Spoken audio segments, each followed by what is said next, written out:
मेरे YouTube channel Gurukul में आपका स्वागत है। मैं वीना चौरसिया हिस्टोलॉजी पर वीडियो की एक सीरीज़ लेकर आई हूँ। इसमें मैं हर प्रकार के टिश्यू को डिस्क्राइब करूँगी। अगर आपका कोई डाउट हो तो आप मुझे मैसेज कर सकते हैं। अपने प्रोफेशन के अनुरूप मैं आपके डाउट्स को क्लियर करने की कोशिश करूँगी। हिस्टोलॉजी सीरीज़ का ये पहला वीडियो है। इसमें मैं एनिमल टिश्यू का संक्षिप्त इंट्रोडक्शन तथा सरफेस एपिथेलियल टिश्यू को डिटेल में डिस्कस करूँगी। सबसे पहले टिश्यू किसे कहते हैं? टिश्यू सेल्स का वो ग्रुप होता है जिसमें स्ट्रक्चर, फंक्शन तथा ओरिजिन समान होते हैं। French histologist Marie Francois, Xavier Bichat, जिन्हें फादर ऑफ हिस्टोलॉजी भी कहा जाता है, ने सबसे पहले टिश्यू टर्म को कॉइन किया, यानी इस टर्म को सबसे पहले उन्होंने ही इस्तेमाल किया। फ्रेंच शब्द टिश्यू का अर्थ होता है टू वीव, मतलब जिस प्रकार धागों की बुनाई से कपड़ा बनाया जाता है वैसे ही सेल्स परस्पर जुड़कर या गुथकर एक श्रृंखला या समूह बनाते हैं। दूसरे शब्दों में टिश्यू सेल्स का एक ऐसा ग्रुप होता है जो साथ में एक्ट करके एक स्पेसिफिक फंक्शन को अंजाम देते हैं। एनिमल्स के अंदर 4 प्रकार के टिश्यूज होते हैं: epithelial tissue, connective tissue, muscular tissue तथा नर्वस टिश्यू। अब इस चार्ट को देख लेते हैं, टाइप्स ऑफ एनिमल टिश्यू।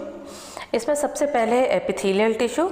ये बेसिकली 3 प्रकार के होते हैं: squamous epithelial tissue, cuboidal epithelial tissue तथा कॉलमनार एपिथेलियल टिश्यू। फिर आता है मस्कुलर टिश्यू। ये भी 3 प्रकार के होते हैं: स्ट्राइटेड मस्कुलर टिश्यू जो कि हमें वॉलंटरी मसल्स में मिलते हैं, अनस्ट्राइटेड मस्कुलर टिश्यू जो हमें विसरल ऑर्गन्स में मिलते हैं तथा कार्डियक मस्कुलर टिश्यू जो हमें हार्ट में मिलता है। इसके बाद आता है कनेक्टिव टिश्यू। कनेक्टिव टिश्यू का मेन फंक्शन होता है टिश्यूज़ और ऑर्गन्स को कनेक्ट करना, उनको सपोर्ट करना और उनको सराउंड करते हैं ये कनेक्टिव टिश्यू। तो ये जो कनेक्टिव टिश्यू होते हैं ये बेसिकली ब्रॉडली 3 प्रकार के होते हैं: proper connective tissue, skeletal connective tissue and fluid connective tissue. जो प्रॉपर कनेक्टिव टिश्यू होते हैं ये 2 प्रकार को में इसको क्लासिफाई किया गया है: loose connective tissue and dense connective tissue. जो लूज कनेक्टिव टिश्यू है उसके एग्जांपल्स हैं areolar tissue and adipose tissue. वहीं पर डेंस कनेक्टिव टिश्यूज टेंडन्स और लिगामेंट्स में मिलते हैं। स्केलेटल कनेक्टिव टिश्यू के अंदर आता है बोन्स एंड कार्टिलेज तथा फ्लूइड कनेक्टिव टिश्यूज में आता है ब्लड एंड लिम्फ। अब हम यहाँ पर देख लेते हैं एपिथेलियल टिश्यू के बारे में।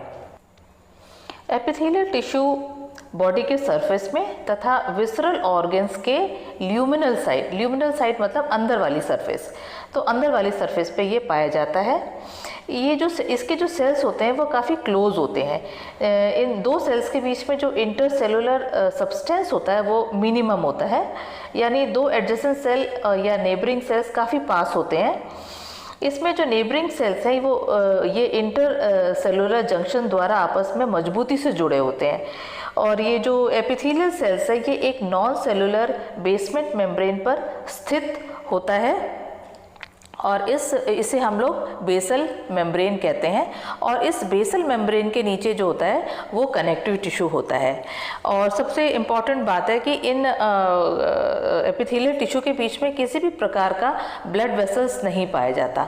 तो इनकी जो आवश्यकताएं होती हैं जैसे ऑक्सीजन की और न्यूट्रिएंट की, वो बेसमेंट मेम्ब्रेन के नीचे पाए जाने वाले कनेक्टिव टिश्यू के बीच में जो ब्लड कैपिलरीज या ब्लड वेसल्स पाया जाता है वहाँ से डिफ्यूजन के द्वारा जो है इन्हें ऑक्सीजन और न्यूट्रिएंट्स प्राप्त होते हैं।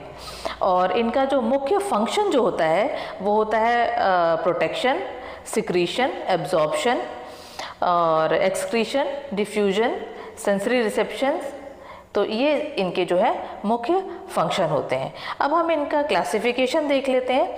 इनका जो क्लासिफिकेशन होता है वो 2 क्राइटेरियाज पे होता है। एक तो ये जो टिश्यूज़ हैं इसके अंदर जो पाए जाने वाले जो सेल्स हैं उनका शेप क्या है, क्या क्यूब जैसे शेप है या कॉलम जैसा शेप है या फ्लैट है। तो इसके आधार पर एक क्लासिफिकेशन होता है। और दूसरा आधार जो है इनके क्लासिफिकेशन का वो ये होता है कि ये जो सेल्स मिल रहे हैं टिश्यू के अंदर ये एक लेयर में है कि एक से ज़्यादा लेयर में है। तो ये 2 क्राइटेरियाज होते हैं एपिथेलियल टिश्यू के क्लासिफिकेशन का। अब हम इस चार्ट द्वारा एपिथेलियल टिश्यू के क्लासिफिकेशन को देख लेते हैं।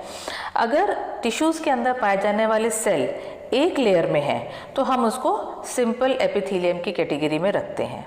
अगर ये सेल्स एक से अधिक लेयर में प्रेजेंट हैं तो हम इनको कंपाउंड एपिथेलियम कहते हैं। और अगर ये सेल्स ग्लैंडुलर फंक्शन अटेन कर लेते हैं यानी सिक्रीशन का काम करते हैं तब हम इनको ग्लैंडुलर एपिथेलियम कहते हैं। सिंपल एपिथेलियम 4 प्रकार के होते हैं: squamous epithelium, cuboidal epithelium, columnar epithelium और सीडो स्ट्रेटिफाइड एपिथेलियम। ये स्क्वैमस एपिथेलियम में जो सेल का शेप होता है वो स्क्वैमस शेप का होता है, और क्यूबॉइडल एपिथेलियम में जो सेल्स होते हैं वो क्यूब लाइक होते हैं, और कॉलमनार एपिथेलियम में जो सेल्स होते हैं उनका शेप कॉलम के समान होता है। ये जो चौथे प्रकार का है सूडो स्ट्रेटिफाइड एपिथेलियम, इसमें जो सेल का जो शेप एक पर्टिकुलर शेप नहीं होता है और ये एक फॉल्स आभास देते हैं, फॉल्स लुक देते हैं कि ये मोर देन 1 लेयर है, जबकि ये सिंगल लेयर के अंदर ही होते हैं। अब हम ये देख लेते हैं कि एपिथेलियल टिश्यू में पाए जाने वाले सेल्स किस प्रकार के होते हैं, यानी कि उनका शेप कैसा होता है और उनका किस प्रकार से उनकी नेमिंग होती है। सबसे पहले आप देखिए, ये डायग्राम में देखिए, ये स्क्वैमस सेल्स हैं। ये स्क्वैमस सेल्स जो होते हैं ये फ्लैट और थिन होते हैं। ये दूसरे नंबर पे आप देखिए, ये बॉक्स जैसे सेल्स हैं और ये क्यूब जैसे दिखते हैं, इसीलिए हम इनको क्यूबॉइडल सेल्स कहते हैं। और ये जो तीसरे प्रकार का है ये है रेक्टेंगुलर सेल्स हैं और थोड़े से लंबे हैं, टॉल हैं, दे आर लाइक पिलर। तो ये पिलर शेप के सेल्स होते हैं, कॉलम जैसे सेल्स होते हैं, इसलिए हम इनको कॉलमनार सेल्स कहते हैं। अब आप इनको टिश्यू फॉर्म में देखिए ये स्क्वैमस सेल्स हैं, ये टिश्यू फॉर्म में है। सेल्स जो हैं ये फ्लैट हैं और इनकी जो हाइट है वो काफ़ी कम होती है और चौड़ाई ज़्यादा होती है, ऊंचाई कम होती है। यहाँ पे ये देखिए क्यूबॉइडल एपिथेलियम है ये, तो इसके अंदर जो सेल्स हैं ये क्यूब जैसे दिख रहे हैं। और यहाँ पे ये देखिए ये कॉलमनार एपिथेलियम है, जहाँ पे आप देख रहे हैं कि जो सेल्स की जो हाइट है वो उसकी विड्थ से काफ़ी ज़्यादा है। और इसके अलावा एक आपने यहाँ पे एक और डायग्राम आप देख रहे हैं, ये है ट्रांजिशनल एपिथेलियम। ये ट्रांजिशनल एपिथेलियम में भी एक प्रॉपर जो है सेल का शेप नहीं होता है और ये मेनली जो है स्ट्रेचिंग के लिए अडेप्टेड रहते हैं, स्ट्रेचिंग का फंक्शन इनका होता है। तो ये जब स्ट्रेच्ड अवस्था में रहते हैं तो इनके सेल का शेप कुछ और होता है, और जब ये नॉर्मल अवस्था में होते हैं तो इनके सेल का शेप कुछ और होता है, इसलिए हम इनको ट्रांजिशनल एपिथेलियम कहते हैं। अब ये देख लेते हैं, according to the layers which is found in the tissue, 2 प्रकार के होते हैं। अगर बेसल लेमिना के ऊपर एक ही लेयर में सेल्स हैं तो हम उसको सिंपल एपिथेलियम कहते हैं। अगर बेसल लेयर या बेसल लेमिना के ऊपर अगर एक से ज़्यादा लेयर हमें मिलते हैं तो हम उसको स्ट्रेटिफाइड एपिथेलियम कहते हैं। Strata means layer, stratification means layered. ये जो तीसरा है ये है सूडो स्ट्रैटिफाइड।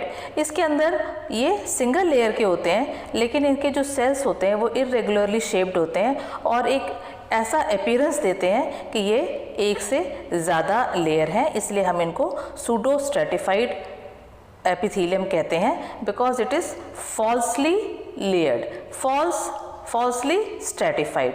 इसके अलावा एक और टाइप इसके अंदर है जो हमने पहले भी डिस्कस किया था, आपने पहले डायग्राम भी देखा था, ये है ट्रांजिशनल एपिथेलियम। ये जैसा आपको बताया कि इसके अंदर जो सेल का शेप है वो पर्टिकुलरली एक फिक्स शेप नहीं होता है, अलग अलग अवस्थाओं में अलग अलग शेप इसके अंदर होता है।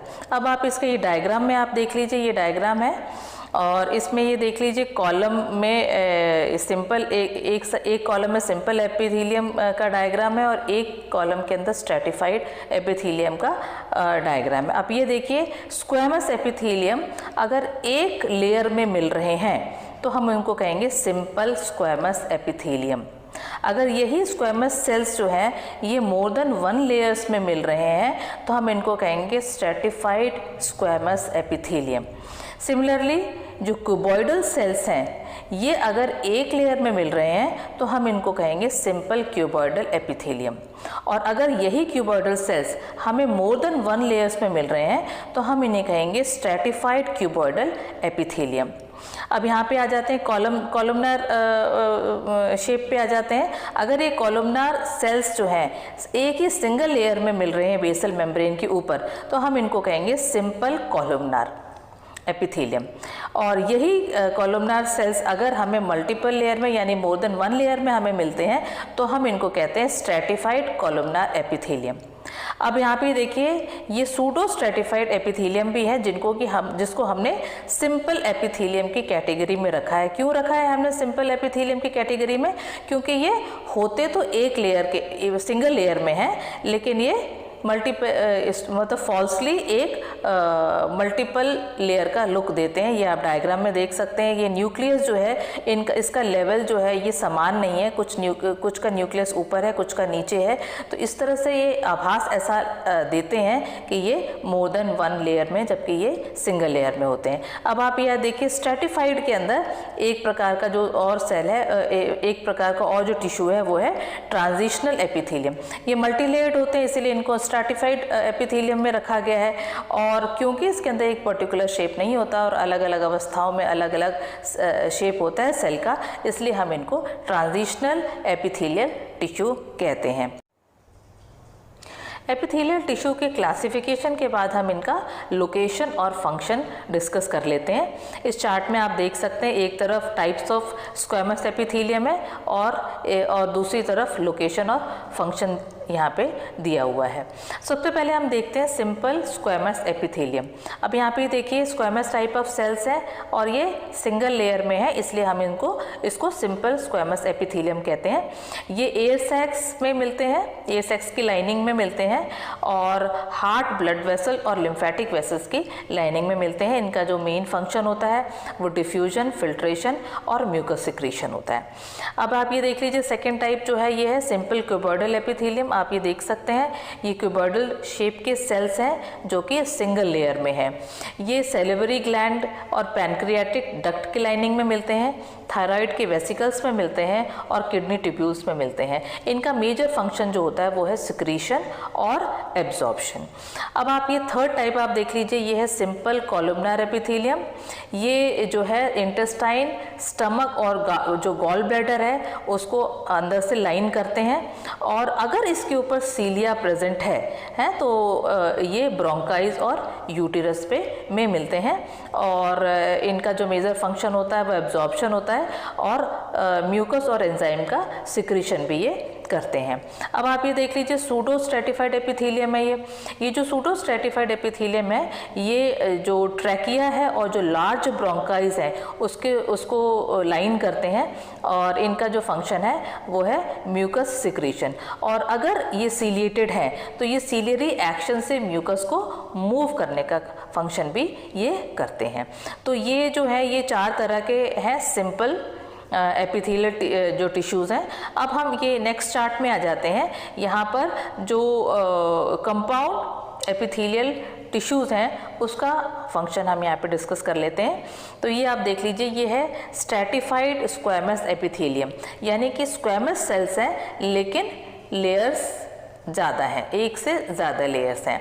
तो ये कहाँ पे मिलते हैं? ये बकल कैविटी, फेरिंग्स और ईसोफेगस के लाइनिंग में मिलते हैं, यानी कि upper part of the digestive tract और वजाइना में मिलते हैं। इनका जो मेन फंक्शन होता है ये प्रोटेक्शन अगेंस्ट एब्रेशन होता है, यानी किसी भी प्रकार का जो घर्षण है और कोई किसी प्रकार की जो चोट है, रगड़ है, उससे ये जो है प्रोटेक्शन प्रोवाइड करते हैं। और ये सेकेंड टाइप का है, ये है स्ट्रैटिफाइड क्यूबॉइडल एपिथेलियम। आप ये देख लीजिए क्यूबॉइडल शेप के सेल्स हैं लेकिन मोर देन वन लेयर्स के अंदर लेयर में है। ये सैलिवरी ग्लैंड, पैनक्रियाटिक डक्ट के इनर लाइनिंग में मिलते हैं, स्वेट ग्लैंड और मेमोरी ग्लैंड्स में मिलते हैं और इनका मेजर फंक्शन जो है ये है प्रोटेक्शन। अब आप यहाँ देख सकते हैं ये तीसरे टाइप का जो टिश्यू है ये है स्ट्रैटिफाइड कॉलमनर एपिथेलियम। आप ये देख सकते हैं कि कॉलम शेप के सेल्स हैं and more than one layers में है ये, और ये हमें जो है मेल यूरिथ्रा में और कुछ ग्लैंड्स के डक्ट्स में मिलते हैं। इनका जो मेन फंक्शन है वो है सिक्रीशन और प्रोटेक्शन। अभी लास्ट में देख लीजिए, ये है ट्रांजिशनल एपिथेलियम। ये जो ट्रांजिशनल एपिथेलियम है ये हमने पहले भी डिस्कस किया हुआ है। इसमें जो है सेल्स एक पर्टिकुलर शेप के नहीं होते हैं। जस्ट बेसमेंट मेम्ब्रेन के ऊपर जो एक लेयर होता है वो क्यूबॉइडल सेल्स का होता है, और क्यूबॉइडल सेल्स के ऊपर 2 या 3 लेयर के अंदर कुछ पॉलीगोनल या पियर शेप्ड सेल्स मिलते हैं, और इसके ऊपर जो सबसे अपर मोस्ट लेयर होती है इसके अंदर कुछ ब्रॉड रेक्टेंगुलर सेल्स मिलते हैं। इनकी जो खासियत होती है वो ये है कि ये थिन और स्ट्रेचेबल होते हैं, इसीलिए ये यूरिनरी ब्लैडर, यूरिथ्रा और यूरेटर के लाइनिंग में मिलते हैं, और मेनली इनका काम जो है it allows the urinary organ to stretch. तो इस वीडियो में हमने डिटेल में सरफेस एपिथेलियम के बारे में जाना, और आने वाले वीडियो में हम ग्लैंडुलर एपिथेलियम और स्पेशलाइजेशन ऑफ एपिथेलियल टिश्यूज़ जो है इसको हम डिटेल में देखेंगे। आई होप ये वीडियो आप लोगों के लिए यूज़फुल रहेगा, and I wish all of you a happy learning. Thank you.